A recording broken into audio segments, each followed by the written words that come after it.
The Checkpoint is presented by GM Pharma, the first international multinational pharmaceutical company in Georgia. GM Pharma, to serve those who need it most.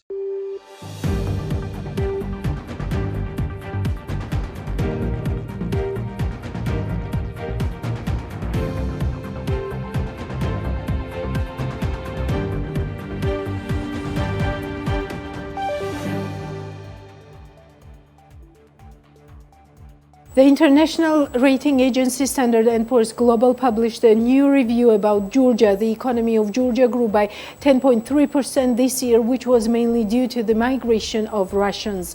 In the same period, there was a 13.1% growth in Armenia, higher than in Georgia. Armenia and Georgia received 150,000 to 300,000 migrants this year, who contributed hundreds of millions to the economy of these countries. To describe the economic effect of migration, Standard & Poor's uses the term boost. The national currencies of Georgia, Armenia, and Tajikistan were stable during 2022. After the devaluation in early March, the Armenian dram and the Georgian lari have strengthened by 30% and 20% against the USD for the year, said a report published by S&P.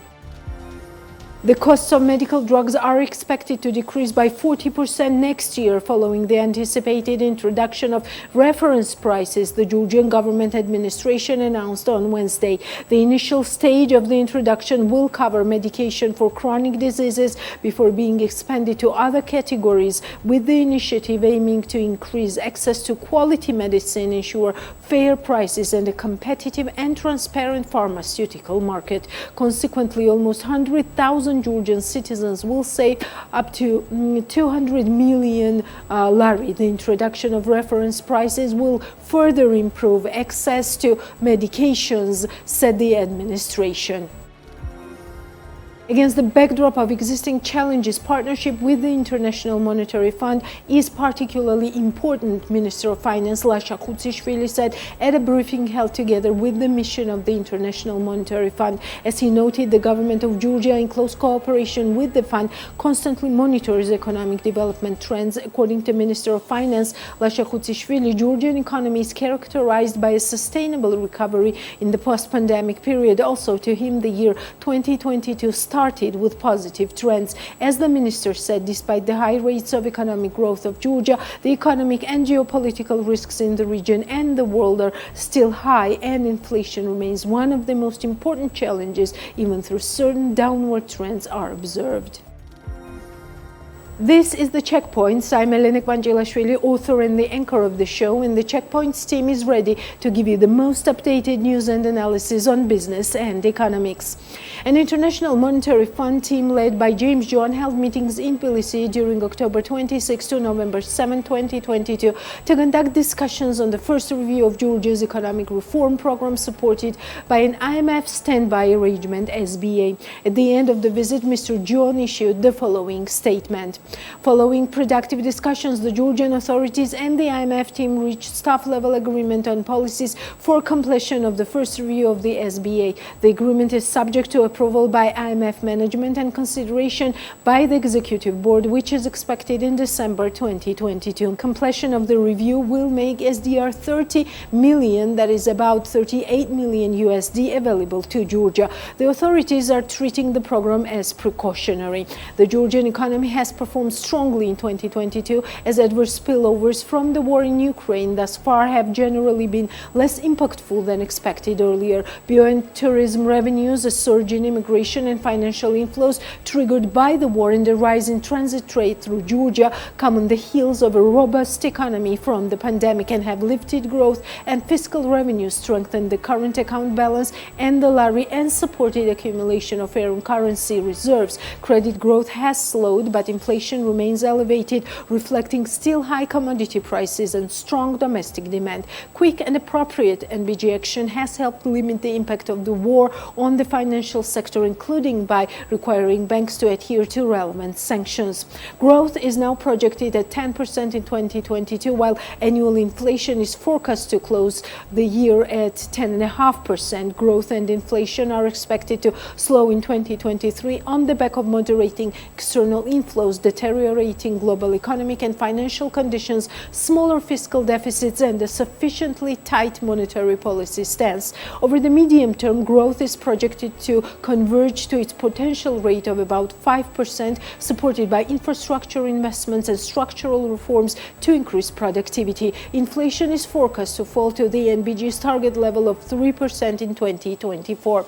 All quantitative performance criteria for the first review have been met, including on inflation and fiscal and international reserve balances. The authorities have implemented structural reforms covering tax policy and administration, financial supervision, public investment management, and an assessment of climate-related financial risks. They have also just announced a renewable energy support scheme that guards against fiscal risks and are advancing on important reforms to enhance the governance of state-owned enterprises. Given high uncertainty, including regarding global economic and financial developments, policies should remain firmly focused on maintaining macroeconomic stability and structural reform momentum. We welcome the authorities' continued commitment to the inflation-targeted framework, the floating exchange rate, and prudent reserve management. The National Bank of Georgia has appropriately maintained exchange rate flexibility and rebuilt international reserves, taking advantage of favorable conditions this year with a surge of external inflows and continuing to buy foreign exchange via standard central bank intervention techniques. Maintaining a sufficiently tight monetary policy stance is essential to maintain inflation's downward trend. Fiscal policy has been rightly focused on building buffers and managing risks. The authorities are saving part of the revenue windfall and will achieve a significantly lower deficit in 2022 than expected when the SBA was approved in June. They remain committed to further fiscal adjustment in 2023 to comply with the fiscal rule. Continued progress on revenue mobilization and public investment management will help support infrastructure and education priorities while improving spending quality and efficiency. Implementation of the authorities' comprehensive structural reform agenda will strengthen growth and broaden its benefits. Addressing skills mismatches in the labor market, improving the quality of education and training, enhancing social protection, and deepening regional connectivity will help reduce unemployment, raise competitiveness, and promote inclusion. The IMF team would like to thank the authorities, international development partners, and representatives of the private sector for the open and constructive discussions, the statement read. At the meeting that was organized after the statement, together with the President of NBG and Ministers of Economy and Finance, Mr. James John answered our question. Some of the things that we have talked about, I would put into the category of structural reforms, including reform of state-owned enterprises. This is an incredibly important fiscal structural reform, both to control fiscal risks to the government, but also to promote more efficient operation of these companies. I think the Vice Prime Minister put some emphasis on the energy sector investments. I think that's another area that can support growth. But turning to some of the other structural measures, I think one of the things we would like to see progress on during the program is to strengthen growth and make it more inclusive. So one of the areas I think that's important or two areas that are important are education and training to help tackle high unemployment and address labor market mismatches. There are other infrastructure investments, so a lot of progress has been made on, say, road infrastructure. This can help unlock regions that maybe have not been as connected and promote further investment. Steps to strengthen the business environment. There's efforts to enhance Georgia's integration, for example, through trade agreements. And I think putting a few of these infrastructure things together, one thing you've seen during this year has been greater interest in Georgia as a transit hub, sort of transit trade through Georgia. This is an area that, you know, there are a number of pieces to it, but further infrastructure investments in road, rail, ports, logistics centers, these are all things that could help Georgia realize additional potential as a transit corridor. The rest of the questions during the meeting targeted inflation and economic growth levels, influx of migrants in Georgia, and the sustainability of the present economic growth in the long run. Here are Mr. Jones' answers to these questions.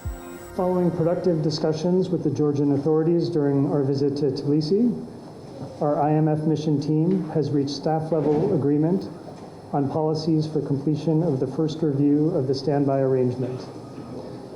As the Governor noted, the agreement is subject to approval by IMF management and consideration by the Executive Board, which is expected in December. Completion of the review will make SDR 30 million, so that's about $38 million, available to Georgia. The authorities are treating the program as precautionary, meaning they do not plan to draw the funds. For 2023, we do expect inflation to come down substantially. So we project average inflation to be about 6%, but that means by the end of the year, inflation is closer to 3.8%. So it is coming down. With a target of 3%, the target would not be, in our forecast, be fully met until 2024. First off, I think there's a recognition that strengthening and developing renewable power generation in Georgia is a priority, and I think we fully understand and support that. I think from our perspective, the thing is to make sure that it's done in the right way. So we had very productive discussions with the government on the scheme in order to try to reach agreement on a scheme that will both catalyze investment in an important sector where investment is needed, but do so in a way that limits fiscal risks, is based on competitive bidding, and really gets to this outcome in an efficient and responsible way. I think we've had very good discussions over the last months, and the fact that you've seen an announcement recently by the government reflects that we have reached agreement in the sector and are confident that the scheme will, as I said, limit fiscal risk, for example, by making sure that any support that's provided to encourage these investments is passed on to consumers so that there is no sort of cost borne by the government. And again, to do this in a competitive bidding process so that you get the best and most efficient projects.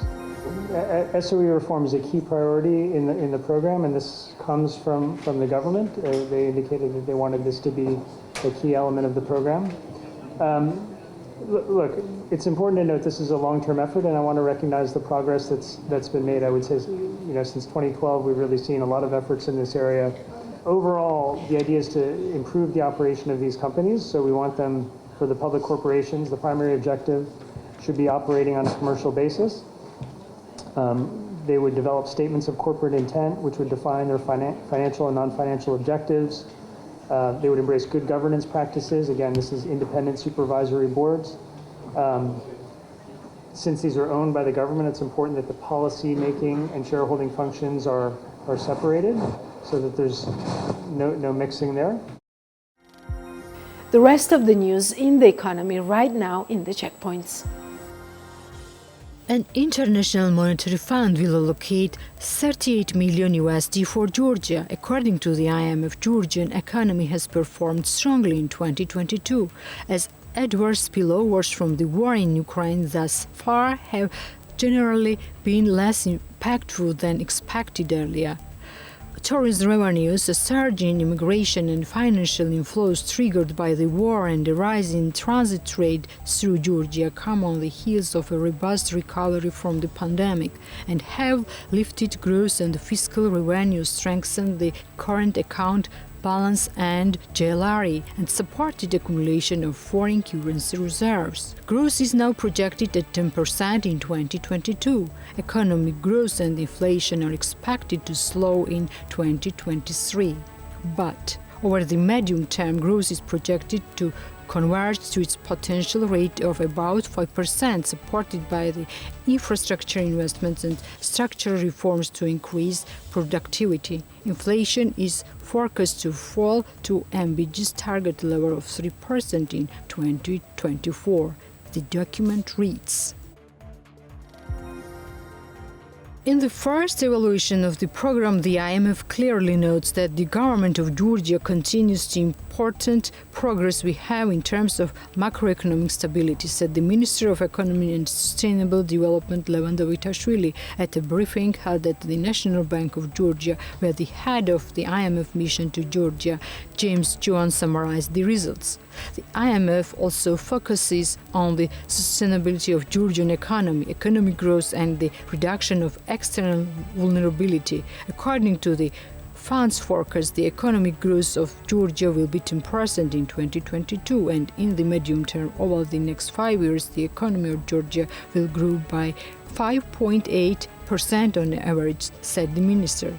The Minister of Economy greatly appreciated the reforms of state enterprises and said that it would help increase the contribution of state enterprises to the economic activity, improve business better, manage and reduce fiscal risks. In the conditions of improved management, enterprises will be more attractive to investors, and in general the implementation of reforms of the state enterprises will be a very important step for the development of capital market, the minister noted.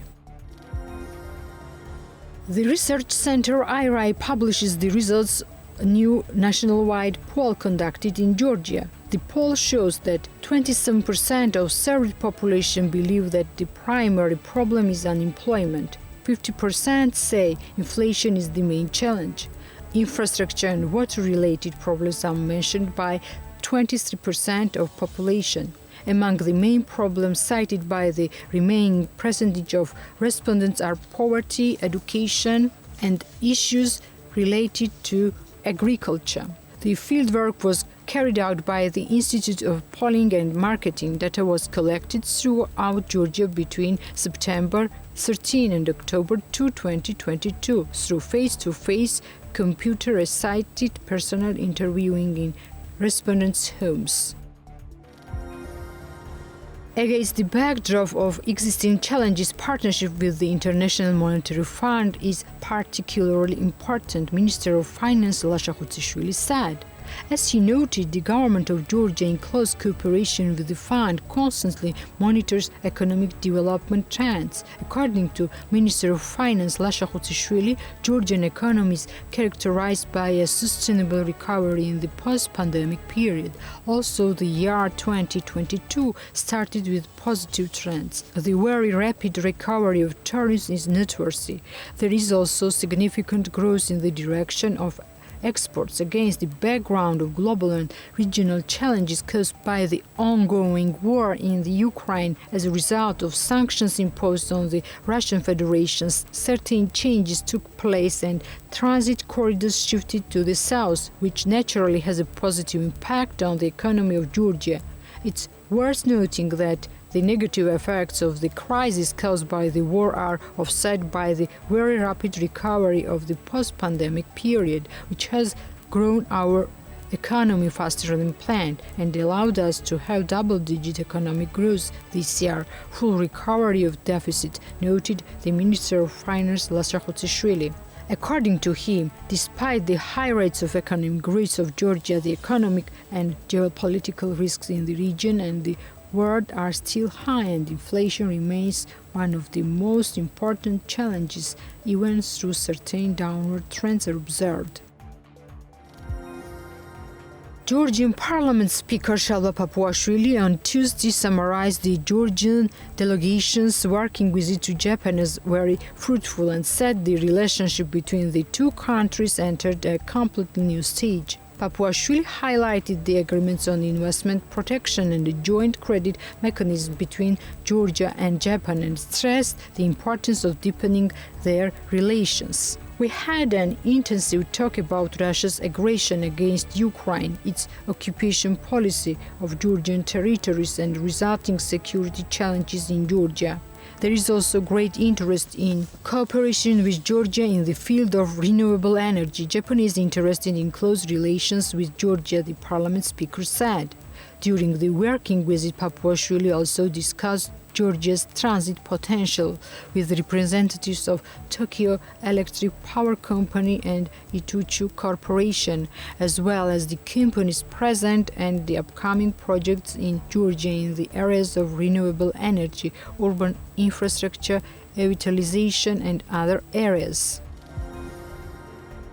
In the first half of 2022, direct foreign investments of $18 million was made in the Kemo-Kartli region. A major part of the investment, or $21 million, was made in the processing industry. The mining industry ranked on the second place.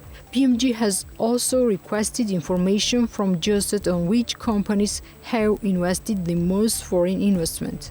top 10 companies by investments are followed: Geosteel, Rustavi Steel, Mikado, Georgia, Kokojan Pet Company, Hram Hesi 2, Henkel Building Chemical, Georgia, Rus Oil, OB Group, Gov Consulting, branch of Georgia Oil and Gas Limited in Georgia. It should be noted that the companies are listed in no particular order. Tbilisi Mayor Kakakaladze declared last week that works on Melikishvili Street were actively underway and the rehabilitation process would be fully completed in the near future, but he did not specify the time of completion of the works. Works on Melikishvili Avenue are actively underway and will be completed in the near future.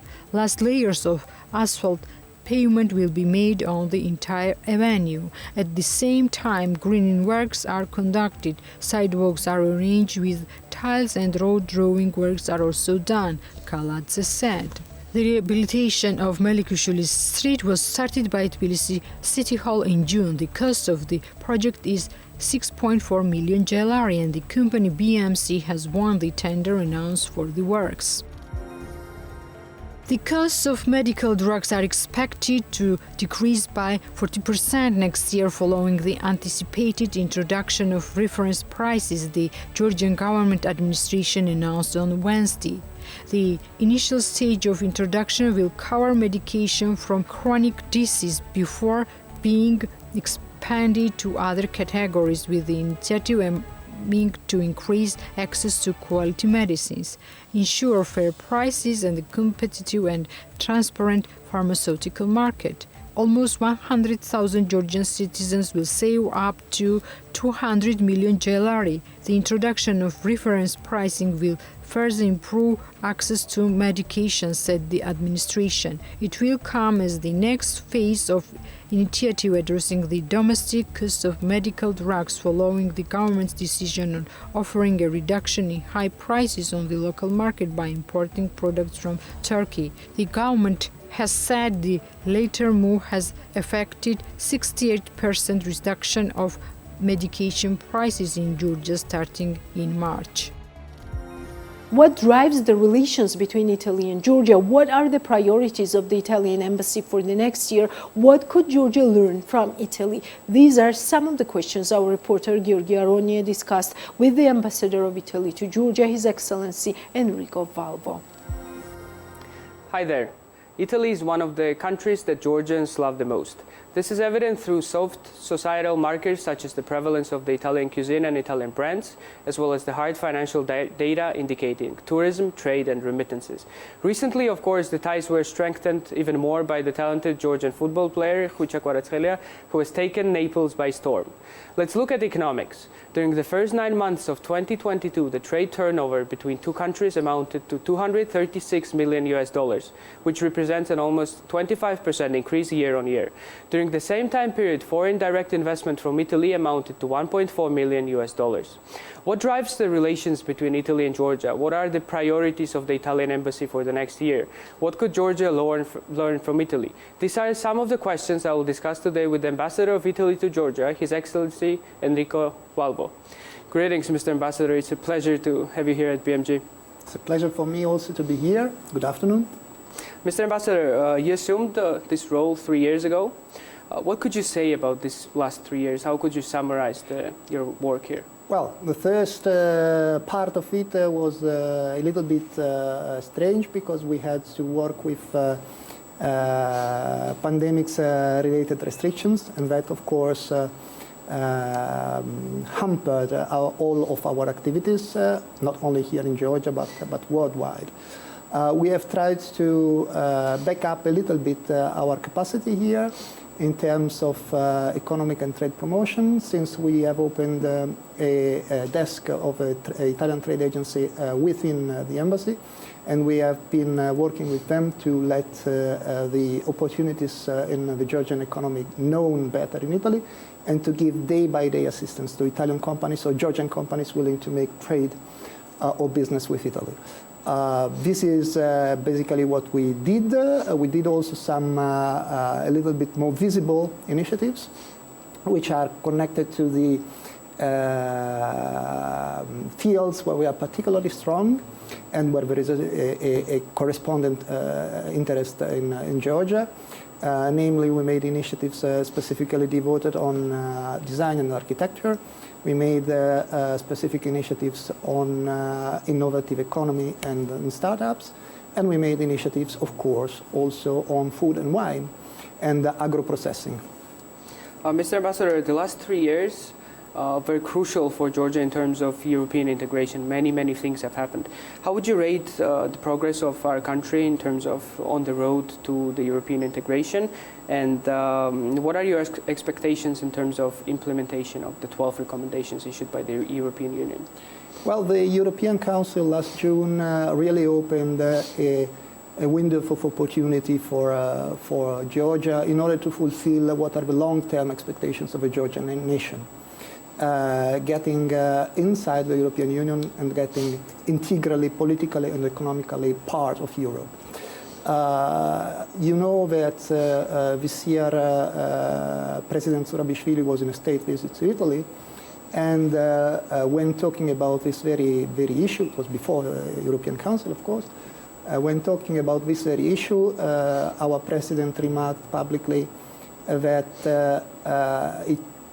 it was only normal that Georgia wished to come back to Europe where it belongs, and we support that, of course. On the 12 recommendations that are part of a path which has to be followed, and it is important, of course, that they are properly implemented, but it is important also the way they are implemented. They should be implemented through an inclusive process which will help, by the way, in down building the strong political polarization which is not beneficial to the country. Big part of European integration is not only political but economic and financial as well. Based on your communication with the Italian companies present here, Italian investors, and in general Italian people, what are the main challenges they see here in Georgia in terms of investment? You know, how do they rate investment climate here in Georgia? Investment climate here is good, and despite this, the rate of Italian investment is not very high. I think there are specific reasons on this, and the specific reasons is that we have massively invested in the countries which are around you. Turkey is an example of this, and since we are going for big markets and export capabilities, that was up to now a problem for Georgia. But there is an interest also to work here.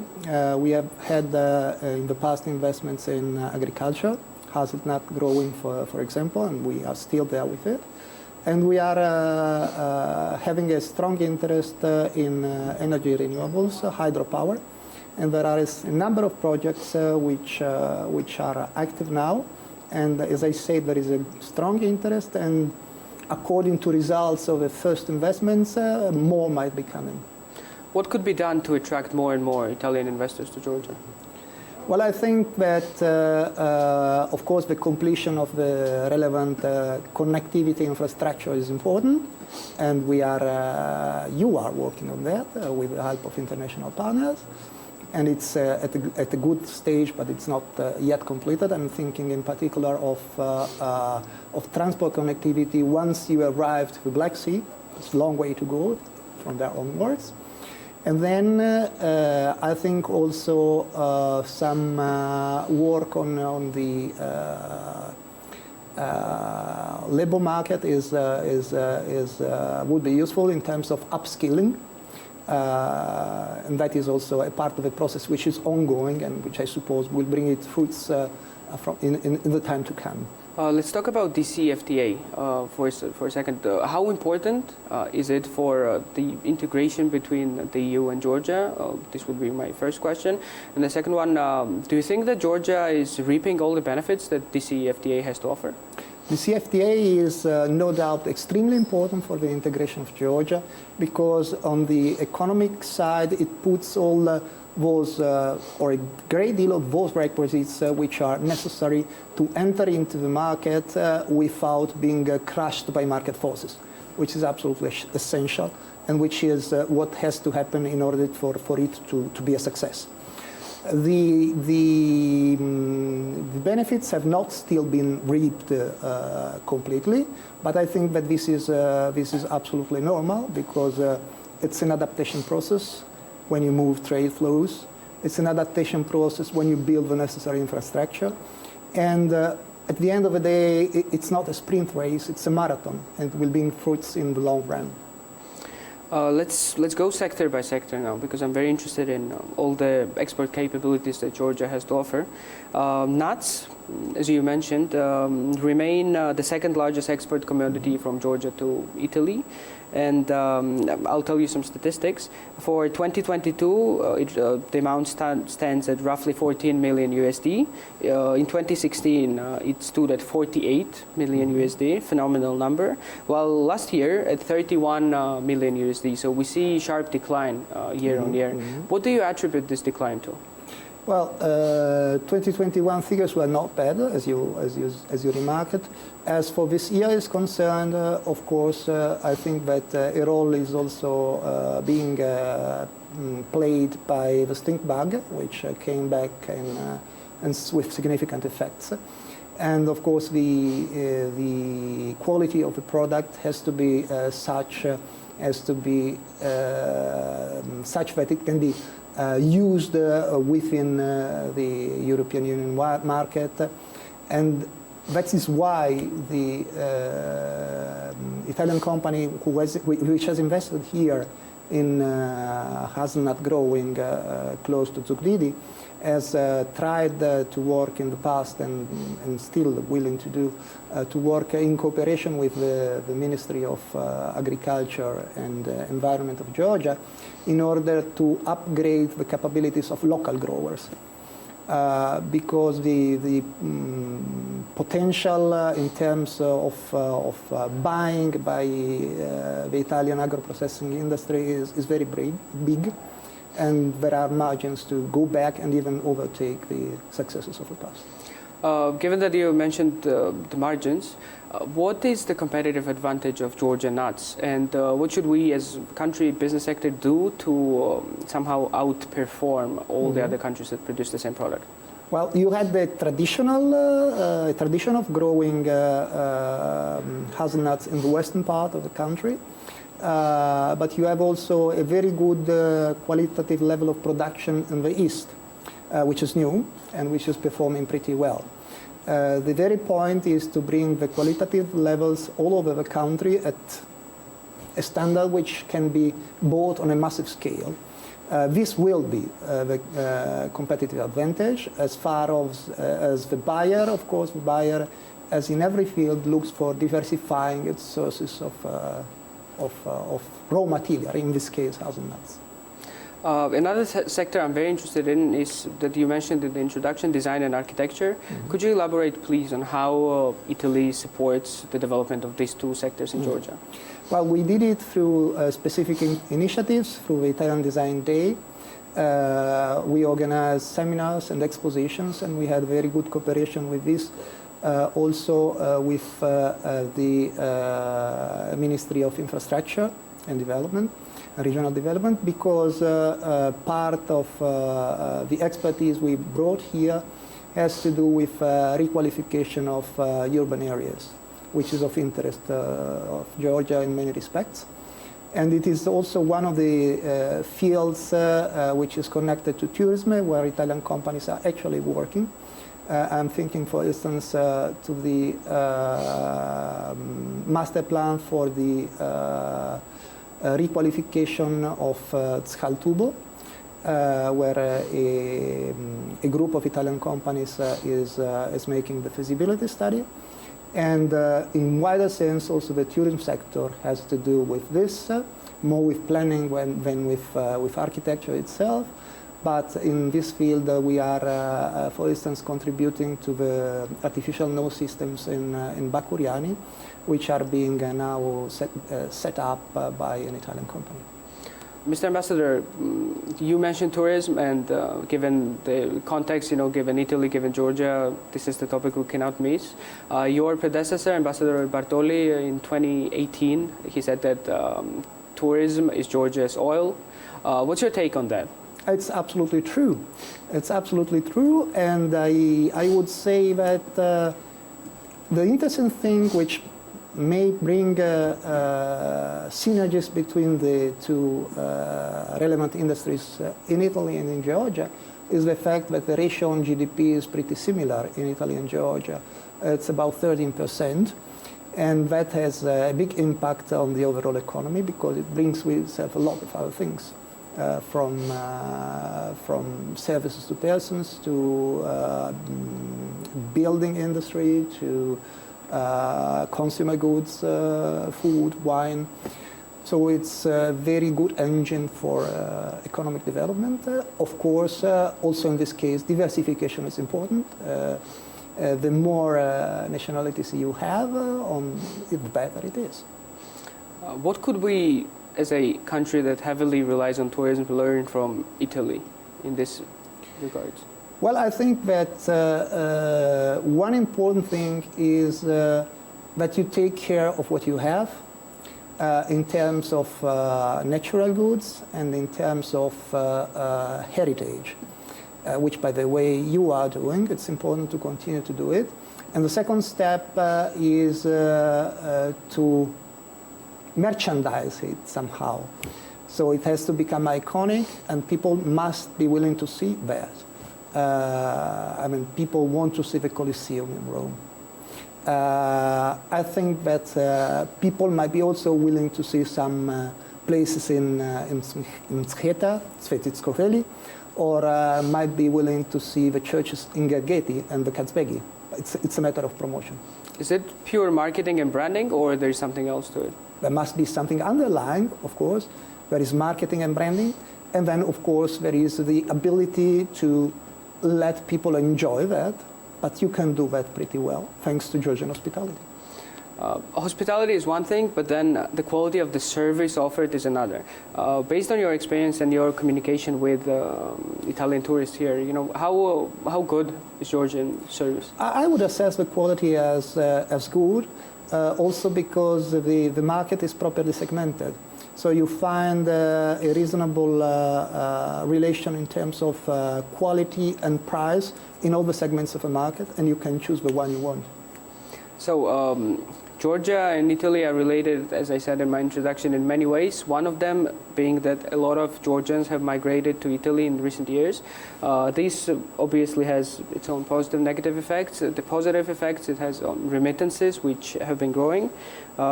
Italy actually is the second country in terms of remittances for Georgia, with 316 million USD transferred in this year alone. What data do you have about Georgian citizens residing in Italy? Yes, you quoted the right figures, the second place, and during the pandemic for some months we were also at the first place for a while. Figures are more than 18,500 Georgian citizens holding residence and work permits in Italy. That's the official figure. What do you think attracts these people? I think there are two underlying factors. First, it's pretty easy for them to integrate because of similarities in our approach to life. Think of the way we approach culture, wine, food, conviviality, but also family ties. And of course, the second factor is that there are sectors where there is a significant offer in Italy, which is connected to our aging population, and that's caretaking, of course. But what I want to stress is that those people working in Italy are for sure benefiting our economy, and through remittances also the Georgian economy. And my last question would be, what are your next steps? You know, in Georgia, what are your plans? Well, we are planning to continue what we have been doing up to now in terms of day-to-day work with the companies in synergy with the agency, the trade agency. We have decided to make the desk in the embassy permanent and to upgrade it because we believe in the market. When we are continuing to work in the sectors I quoted before with specific initiatives, food and wine, design architecture, agro-processing, and cutting-edge technologies. This is what we are planning to do. Of course, we shall also continue in our program of cultural activities. We are trying to bring to Georgia what we can show of our culture, which is in itself something which is not so far from the economy for two reasons. First, there is an economy which is connected to cultural goods, the way they are used to gain money and to build an industry around that, first. And second, we perceive it as an integral component of our soft power, and soft power brings economic interaction with it, by definition. Well, thank you very much, Mr. Ambassador. It was a pleasure. Likewise. My guest today was the Ambassador of Italy to Georgia, His Excellency Enrico Valvo. The cultural and economic ties have existed between Georgia and Italy for centuries, so let's hope that nothing will stand between our two states in the years to come. Next, let me present you this week's Business Wire that was pulled together by our reporter Natia Taktakishvili. Hotel Paragraph Shekwatili has published its financial report for 2021. According to the report, the hotel's income is up by 2.2-folds compared to the last year and reached 35 million gelari. According to the report, Paragraph Shekwatili ended 2021 with a profit of 1.8 million gelari, while in 2020 the company had a loss of 8.2 million gelari. According to the financial report, the value of the hotel's asset is currently 58 million gelari, while the company has accumulated a loss of 205 million gelari. Paragraph Shekwatili is owned by Bidzina Ivanishvili's charity fund Kartu since 2020. Paragraph Shekwatili is a 5-star hotel with 220 rooms. It operates under the Autogroup Collection brand of Marriott chain. Lissi Event Hall was opened in Tbilisi with an investment of 1.5 million USD. The project was implemented by the company Lissi Events with the support of TerraBank. The restaurant space is designed for 1,000 persons to celebrate weddings, birthdays, corporate and individual parties. As David Quirtia, Event Hall manager, points out, individual orders refers to the orders of singers or other representatives of arts. Company Lissi Event Hall launched the small hotel Lissi Event Villa with an investment of $500,000 USD, which offers guests a large lounge space and a swimming pool. According to David Quirtia, interest in the hotel has been quite high since summer. The cost for per night in the hotel with breakfast is 190 gelari for 2 people. Georgian company Woodcrafts opened an industrial design furniture enterprise. According to its founder Madonna Suramanidze, customers have the opportunity to purchase ready-made furniture in the enterprise as well as to order the desired design. As Madonna Suramanidze told TV program Women's Narrative, initially the company produced lamps made of coconut bark, and later they started making furniture. We offer the customers both ready-made furniture and it's also possible to order them according to their taste and design. Here we have our showroom where they can view our products, see the quality of works and make a decision accordingly. 80% of our production comes from secondary materials of old oak.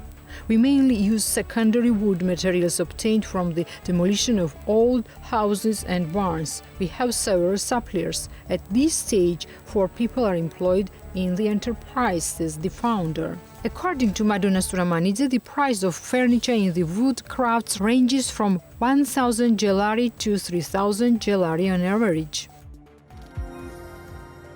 Agera Group plans to implement new projects. As Otar Berishvili, executive director of Agera Group, told BMG, the company will work on the development of 3 main directions, namely hotels, bar, restaurants and co-working spaces. Speaking about the investment, the executive director of Agera Group says that more than 50 million GLR is planned to be invested in the projects.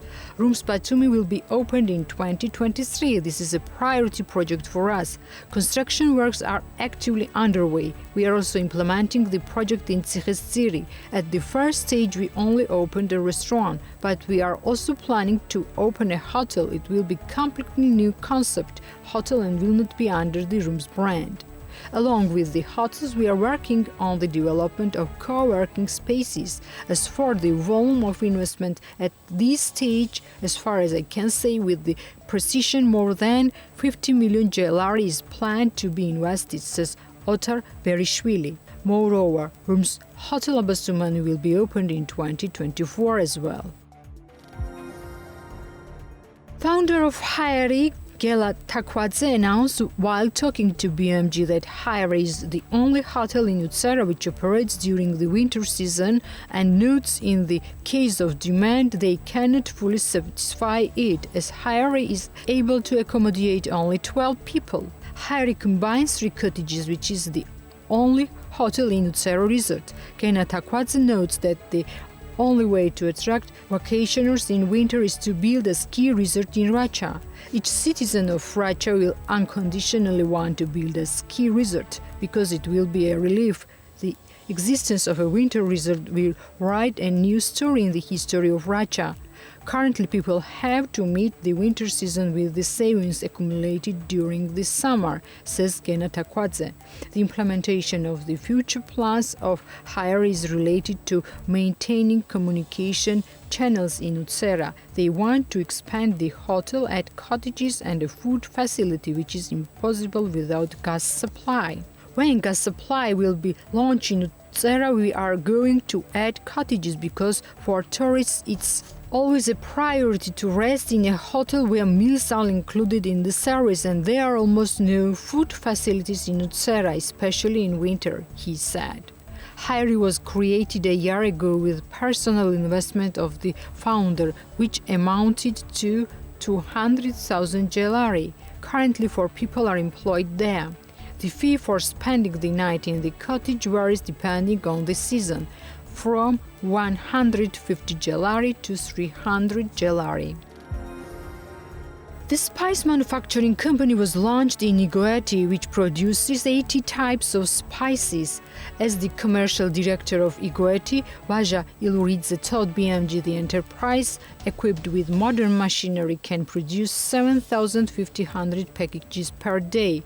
According to him, the spices are currently sold only in the supermarket chain Srapari, although the company's plans include making exports abroad.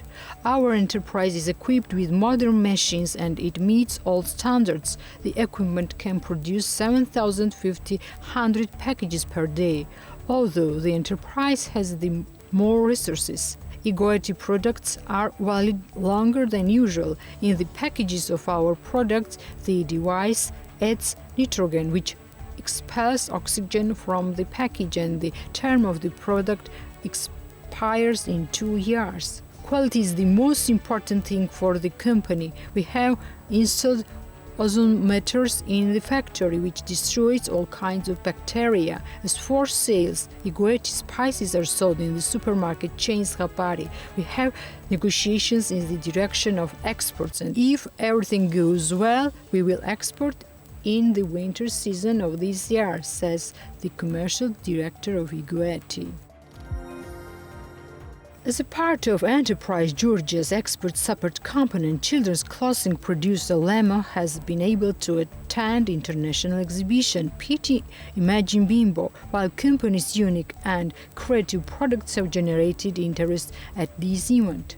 Hence, by displaying children's clothing at the international showrooms in Florence, the Georgian company has established business partnerships and started exporting its products to countries such as France and Sweden. With Enterprise Georgia's export support, we participated in the children's clothing exhibition held in Italy. At the event, we met dozens of importers, buyers, and interested parties. The negotiations were successfully completed and the export of our created products began in Sweden and France as well, Nino Giorgadze, founder of Lemo, said.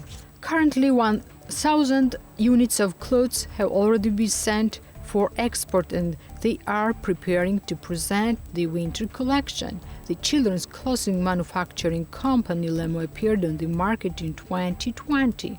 Lemo's products are exported to Armenia, Sweden, and France. Negotiations are also underway with German side.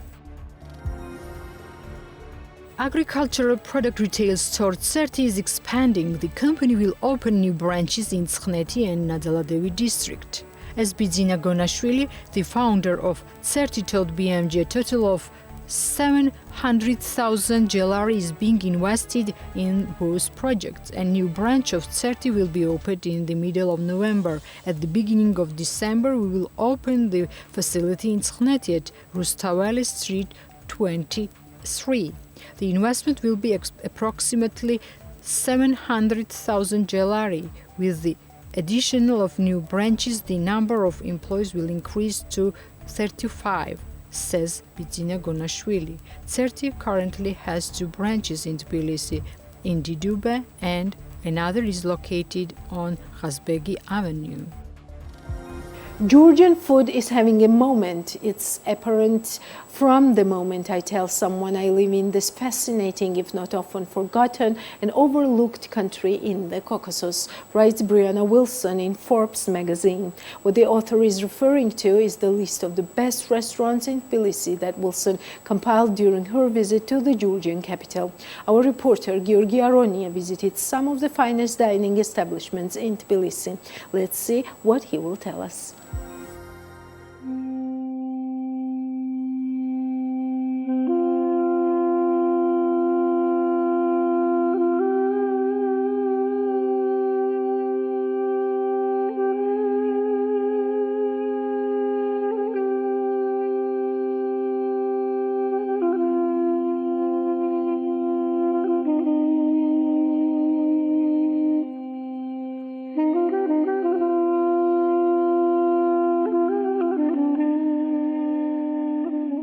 We could easily say that Georgia and Georgian cuisine are having a moment. New Georgian restaurants keep popping up everywhere, while khachapuri and other dishes take over social media. Another reason showing the rise in popularity of Georgian cuisine is that the world's leading magazine, American Forms, compiled the list of 12 best restaurants in Tbilisi.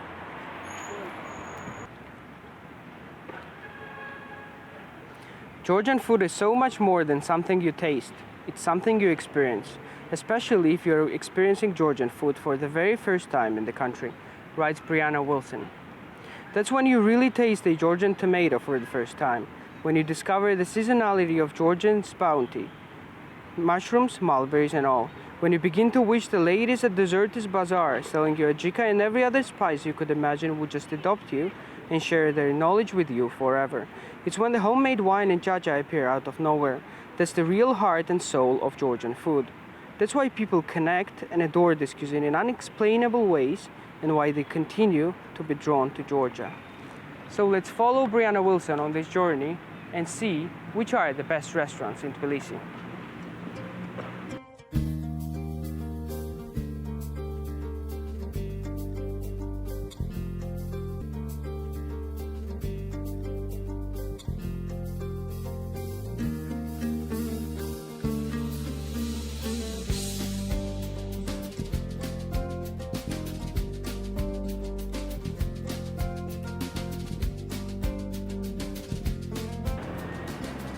Restaurant Barbarestan has been a force on the Tbilisi dining scene ever since its doors opened up.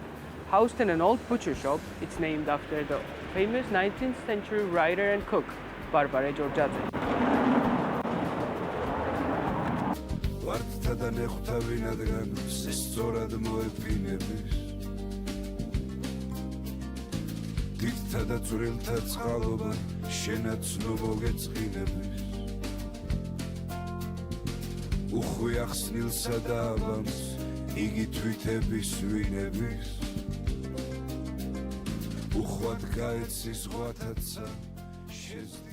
Our restaurant was opened in 2015 and we called the restaurant Barbarestan, and there was a big history and the concept behind of it.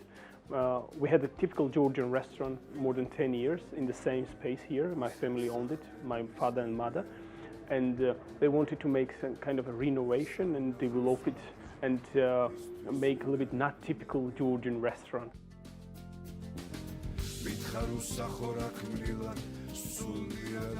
They realized that they have to relive these old Georgian unique recipes, and they started to search the recipes, and suddenly they found very unique cookbook in a flea market in a Dry Bridge in 2015. And when they found the cookbook by the name of Complete Cuisine, created by the Barbare Georgiadze, they completely realized and they got the concept of the restaurant Barbarestan.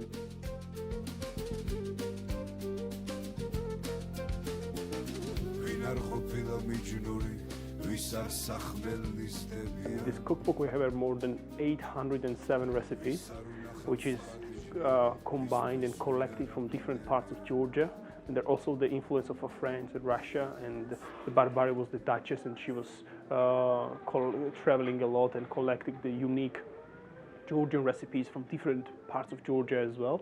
And we decided to revive only these unique recipes and to create a gastronomical experience based off Barbare's lifestyle as well, because she was very modern woman.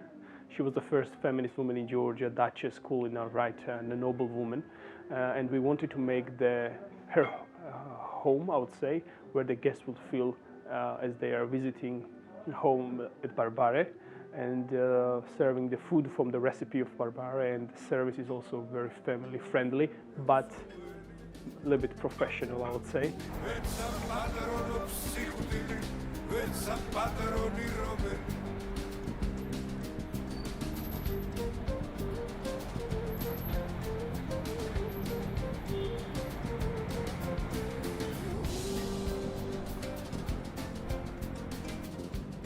Barbare Georgiadze is not the only author connected to Tbilisi's best restaurants. Cafe Litera, located in this historic building of the Writers' House of Georgia, is also on the Forbes list.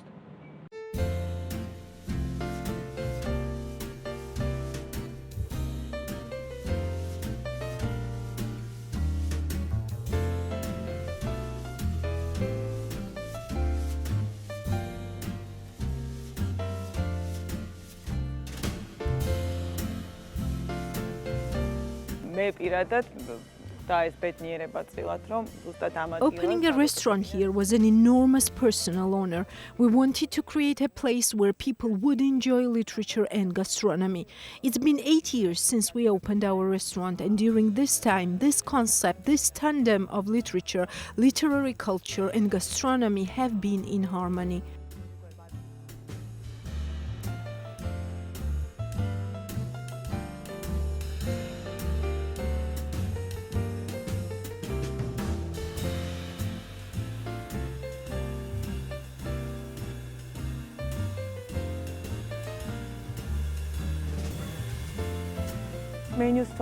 Our menu resembles the same concept. We create a new Georgian cuisine. It was what we aimed for 8 years ago, not to forget Georgian flavor and soul, but to bring innovation and novel delivery forms to it. We wanted to play with flavors and create a new Georgian cuisine.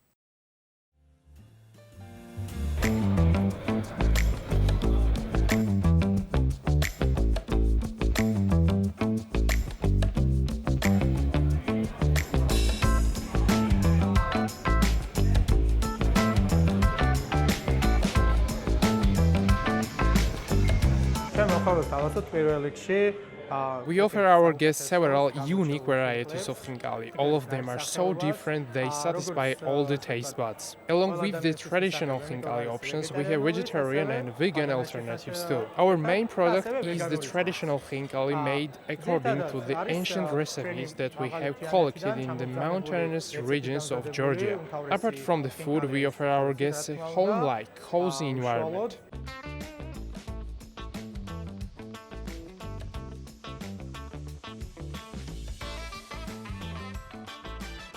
თავარი რა არის ჩვენს არის დამბალი ხაჭა. Dumbbell Hajo, which we purchased in Tianete region, is our gem. We want our Dumbbell Hajo to be as home-like as possible for those who have tried it before and a discovery for those who have never tried it. We want them to get to know Georgian traditions. We would like guests of all backgrounds to join us, try our dishes and to be happy. Happiness is what it is all about, especially in Georgia where we like our food very much.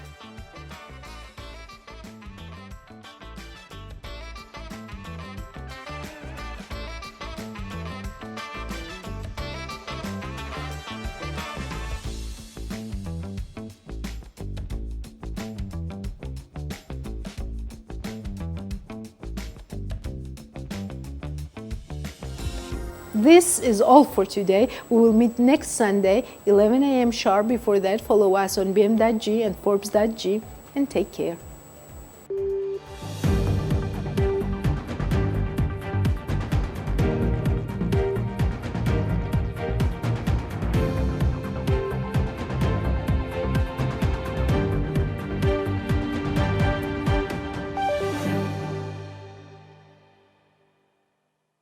The Checkpoint is presented by GM Pharma, the first international multinational pharmaceutical company in Georgia. GM Pharma, to serve those who need it most.